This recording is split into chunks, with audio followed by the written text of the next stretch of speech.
All right, listen, we are live. This is Ask the Expert, and we're doing something slightly different today, but it's significantly different. This is not just doing something different to be different.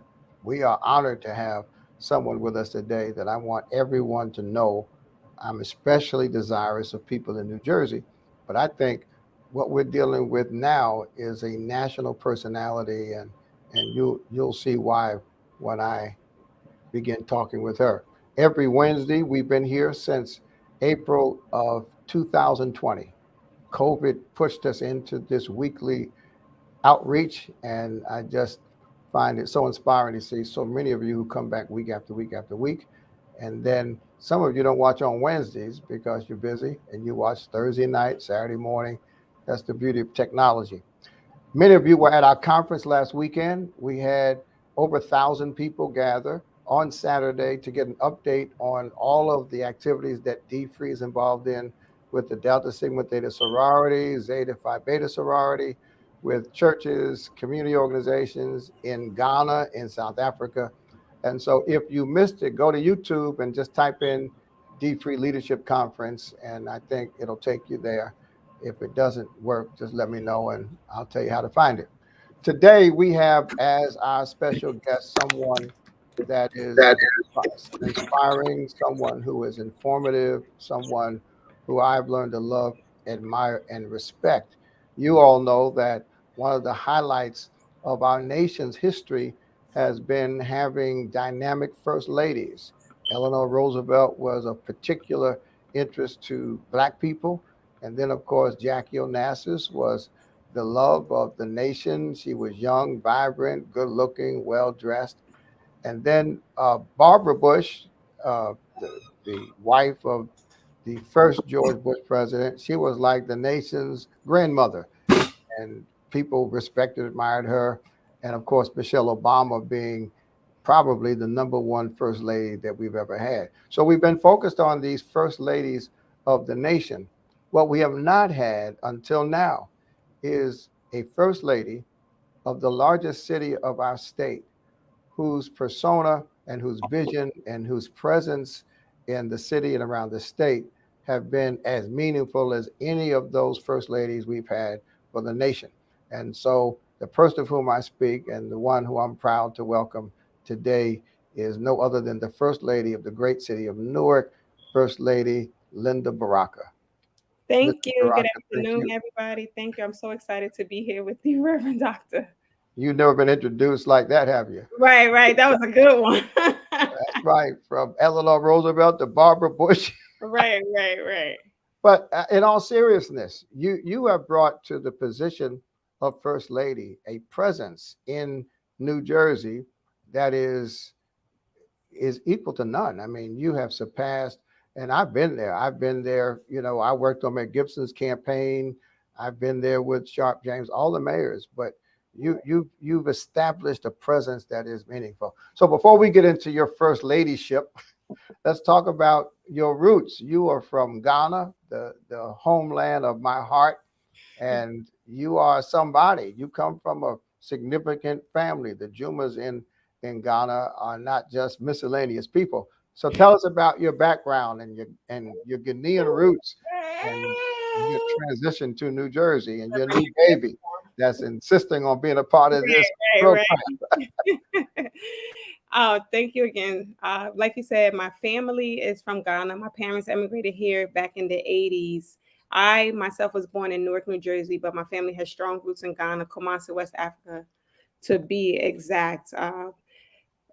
I don't know, like from my grandfather being a part of the first Ghana Bank Limited to my father now running GHOC, the distillery company for the country of Ghana. We have very strong roots in Ghana, but definitely very strong roots here in the city of Newark that my parents planted when they came over in the 80s. What a marvelous uh, tradition that you bring. You know, I'm the grandson of a Jamaican, and my father was born here. I was born here, but I claim Jamaica Right, just as right. if I was born there. And because I've gone to Ghana so much, I really claim Ghana because I love Ghana. And your background of activism and entrepreneurship. have really transferred into your persona and the way you go about not only being the first lady and the wife of, I think, the best mayor Newark's ever had, but also just being a personality yourself. So talk about how you envision your role as first lady and the kinds of things you're doing that most people probably don't even know about. Right. Definitely, like you said, I have a lot of people to look up to, right? Michelle Obama being the number one on the national level. On the state level, there hasn't been so many women in that role that have done like things out in the forefront. And so again, like because I came up in the era of Michelle Obama, those are the footsteps that I would like to emulate in everything that I do. And again, myself just being here from the community in Newark, like really being rooted in the community, I'm very aware of things that go on here in the city. And so to try to use the role and the platform to kind of bring light to what happens in the city and to try to encourage our women and the children in the city to do better and to get closer to resources is what I've been able to use my platform for. So I'm really excited about that. And thank you for your kind words about Mayor Baraka. I agree with you. He is one of the best mayors in the state, and if not nationally. Yeah, he really is. I've told you this privately. When I was a teenager, Amiri Baraka, who is Mayor Baraka's father, had a tremendous influence on me and my whole circle of friends. I grew up in Montclair, and what many people don't realize is that the civil rights movement under the leadership of people like Dr. King, that was basically a Southern movement. I mean, he came north to Chicago, which is what gave birth to Jesse Jackson's leadership, but essentially it was a Southern church-based movement.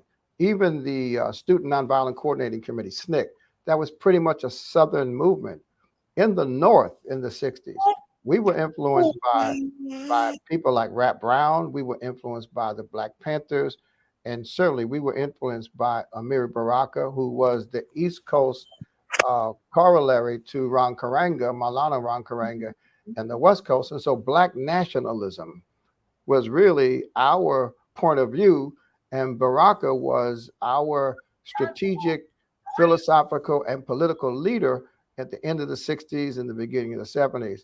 And his vision for Newark is actually manifesting in the leadership of his son. Every day, I wish he could just come back for a weekend visit and see how Rouse Baraka is doing all of the things that we thought the Black officials would do between 1970 when Ken Gibson was elected and now. So your vision as a first lady is somewhat being an ambassador, not only for the mayor, but for the city itself. Is that right? Yes, yes. That's great. So that ambassadorship is now taking you to another role. I know we're going to talk about your women's group in a minute, but there's something at Newark Airport called Bold, and you've embraced Bold and are becoming a very important part of Bold. Talk about what Bold is and what role you plan to play. Right. Newark International Airport obviously is located in the city of Newark. And what I've noticed, like I said, I grew up here. The airport is like literally my backyard. I can get there in about 5 minutes. I've seen the airport from my back window for my entire life. And so, but there was never access to the airport, right? Like if you didn't have money to travel, I didn't see a lot of my friends traveling out of the airport. Some people have literally have never even been to the airport, and it's in our Right, backyard, 5 minutes right. away. And so, what I wanted to do was open those doors up to the people of the community. And so, when the opportunity arose for the new terminal to include like local businesses, what I wanted to do was have those local businesses a part of the airport. And so, the entry fee is really high. And so, what we established was bold, Black owned local designs. Newark to give people an opportunity to showcase their products to the world because it's an international terminal with over 6 million passengers. Give them an opportunity to showcase their products within the terminal and give the people visiting the terminal an opportunity to find out about Newark, to learn about our products, to learn about our swag. And so if you're ever in the terminal, please stop by Bold Newark. So this is Terminal A, the new terminal at Newark Airport. The old Terminal A was so bad, It was I was terrible. ready to tear it down myself. It was just horrible. It was I would terrible. go, listen, I would go to Ghana, of course, I'd go to Uganda, South Africa, all over the world. And all of their airports were better than Terminal A. Right. No, you're so right, which is so wow, right? Like how are we living in America and these countries have better terminals than us? That terminal was terrible. Yeah. Now, the new Terminal A is beautiful. It's large, but to your point, it does not speak of New Jersey. You could walk through Terminal A and not realize you're in New Jersey. Right, right, So Bold accomplishes the task of making sure all travelers from everywhere in the world understands that you're in New Jersey, you're in Newark, and Newark has a lot to offer. I'm so impressed by not only the black-owned businesses. I know the first time we had a sit-down meeting, you and we met in a black-owned restaurant, and you've been very supportive of black-owned businesses in Newark generally. What is it about Newark being able to nurture so many black-owned business? I mean, where is that spirit coming from? No, definitely. Newark is a community of color, right? We have people from all over the world, but most definitely we have a large Black population here. And it's important that we support small businesses, but Black owned businesses as well, to be able to nurture our own homegrown people and to help them survive. We go out of our city to spend so many dollars, right? So many dollars, but if we're able to reinvest those same dollars in our community, we could be so much further. And so I think that by doing that, by making sure that we reinforce, let's support our local small businesses, let's support our small businesses. We're bringing those dollars back home to make sure that those dollars get reinvested in our community, because those small businesses are hiring local people. They're giving back to local community programs. And so for me, that's really important.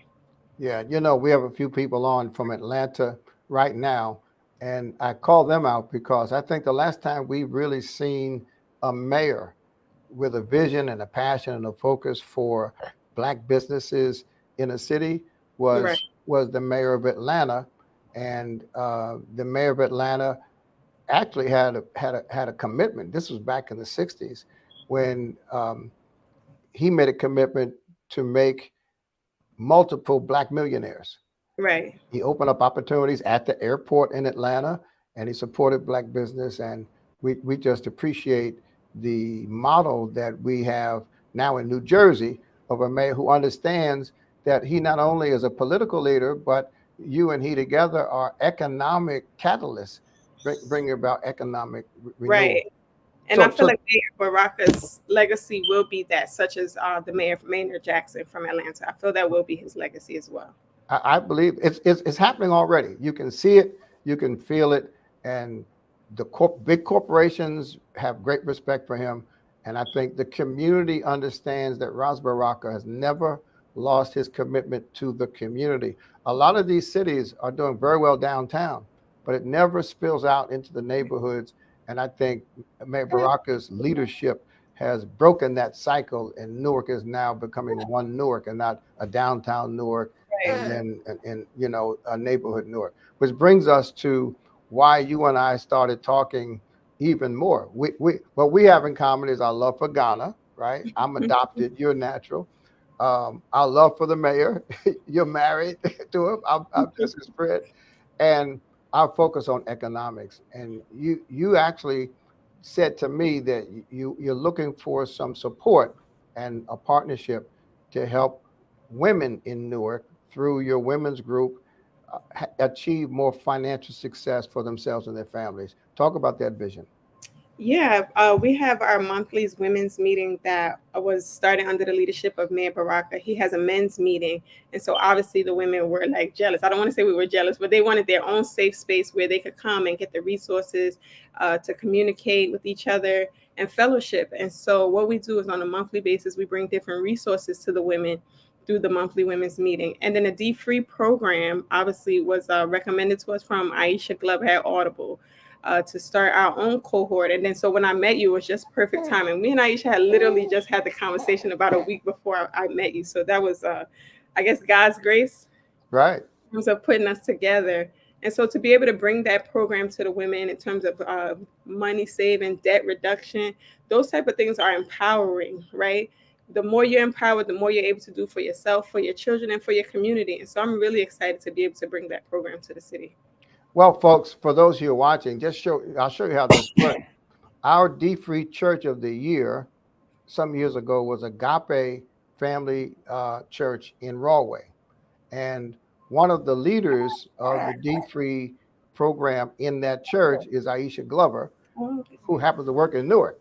And so, because of Aisha's work at Agape Church with D Free, because of her friendship with Mrs. Baraka, and her interest in helping Mrs. Baraka expand her economic influence, she came to Ms. Baraka with the D-free content.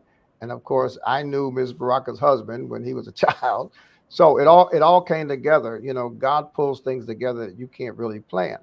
And our commitment to her is to give her the version of our strategy that actually meets the needs of the women in Newark. It's not just going to be a course. It's going to be entrepreneurship, exposure to resources in Newark, home ownership. The mayor of Newark is the leading mayor in this country, literally helping people who live in the city become homeowners who have been on Section 8. Now, there's nothing wrong with Section 8, but you don't want to stay on Section 8. And Ras Baraka has worked out a program where people can become homeowners using their Section 8 vouchers to pay for the mortgages. Now, the key is we want people to know about that. So all of the benefits that are available to the women in Newark are going to be made available through Mrs. Baraka's citywide financial empowerment campaign. I'm just so excited. What other kinds of things do you want to accomplish through this campaign? Yeah, I think for me, like you said, the home ownership is a big part of it. The debt reduction is a really big part of it, and getting women on the track to do things that they want to do, right? Like whether it's save up money to buy Christmas gifts, save up money to start your first business, save up money for college education.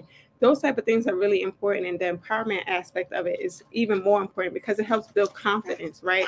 Whether you're saving $10, $500, or $1,000, that is important. It's going to be important for the women, no matter what level you're on. So I'm really excited to be able to reach people at those different levels that they're on. Well, I want you to know that since you and I began talking, and since we had that wonderful lunch at that black-owned restaurant in Newark, Prudential has given verbal consent to being one of the corporate sponsors, which means that we'll be able to publicize it.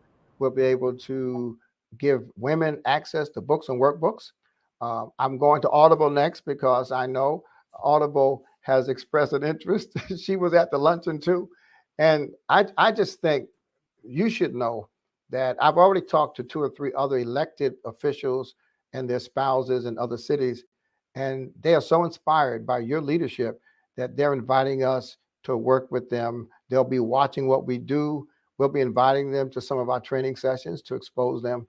And this is a model that's unprecedented. Never has a first lady of a city, a major city, done a leadership effort like this around economically empowering the women of their city. This is historic, and I'm not surprised because if when you go back to the Jumas in West Africa, this is consistent with your tradition and your family and your values. I respect and admire you so much. You have no idea how much I talk about you behind your back. So when are we going to start?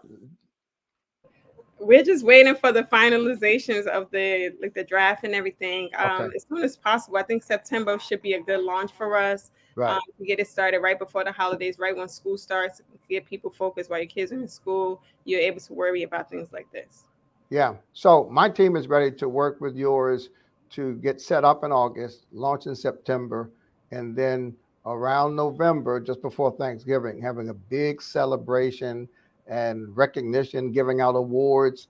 And we envision not just your women's group, which has a lot of women in it, but I promise you, there are going to be churches and sororities and community groups that are going to follow your lead because often people want to do things like this, but they don't know how. And what you're bringing is not only the what, but the how. And we can't tell you how much we appreciate the partnership because it's a national model that I'm sure will be replicated in very, very short time.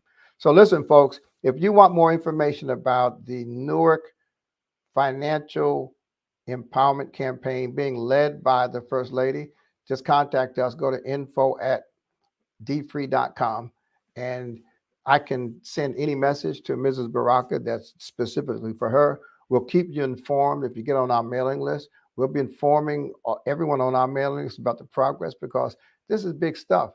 You know, Black people in this country have a lot to complain about, and we have a lot to be concerned with. And it's not just in the past, but every day it seems that something's happening to come for Black people to try to keep us down. At the same time, we have opportunities to rise above the attacks and to take advantage of what we do have while we're struggling to get what we deserve to have. And this is one example of that. And I can't thank you enough, Linda Baraka, First Lady of the City of Newark, wife to my dear friend Raz Baraka, who is the vision come to life of his great father, Amiri Baraka. For those who don't know Amiri Baraka, you should Google him. Amiri, Amiri Baraka. He held the Black Power Conference in Newark 1967. He was responsible for the election of the first Black mayor, Mayor Kenneth Allen Gibson, in Newark 1970. He is a poet laureate. He is a national icon. And all of his vision, his theme, Linda, I don't know if you remember this, his theme was the land will change hands. And that's why I'm so excited about Mayor Baraka, because he is literally doing what his father prophesied, predicted, and wrote poetry about. So listen, folks, this is an important time. It's exciting. All of you should be thrilled that you've been in the presence of this great First Lady, and I look forward to hearing back from you. At the end of the campaign, we'll have you come back and we'll celebrate all of the victories that were achieved under your leadership. Yes, So thank thank you you. so much. Thank you so much for having me. Thank you so much for the partnership. I'm excited about it. And I know that the women would really be thankful for everything that we're able to offer them. Well, we're together. You'll get sick of seeing me because I'll be right by your side. All right, folks, that's it for today. Thanks to Prudential for their sponsorship and relationship. And we continue to press on every Wednesday. Ask the expert. See you next week, same time, same place.